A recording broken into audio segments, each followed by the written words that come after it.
Ayan ang bebe. Natawa naman ako dito.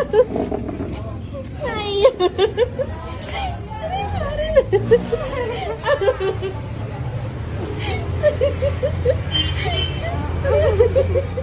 At yun, dito nagsisimula nga pala yung kabanata ni Aling Cyril kung bakit siya umiiyak.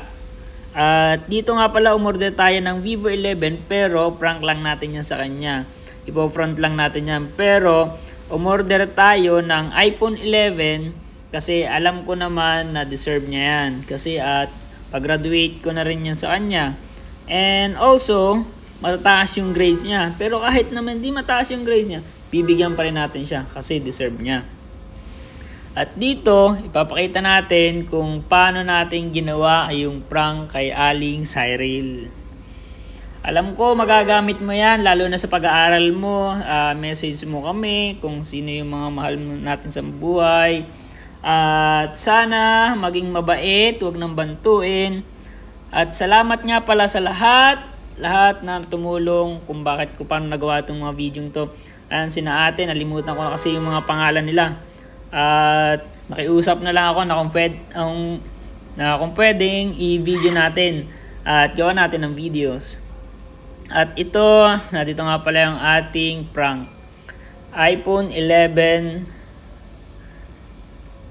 At kahit anong mangyari man, basta andito lang lagi si Kuya. Basta kayong dalawa ni Kuya Arvin, magtrabaho, mag-aral ng mabuti. Kahit ako na dito malayo, nagtatrabaho.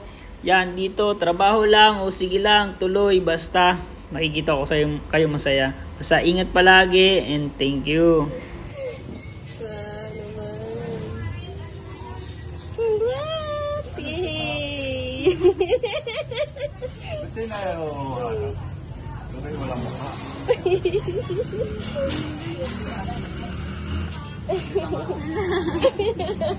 Palit na tayo. Palit na tayo ng cellphone. Nasa na yung cellphone mo, Vivo? Nasaan na yun?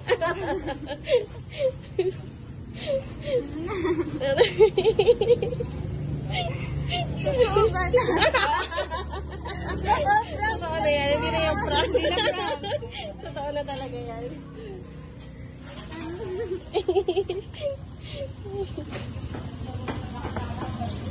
Totoo na.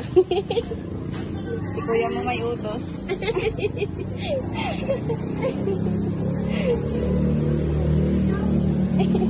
Kaya may kasama lang mga may rin.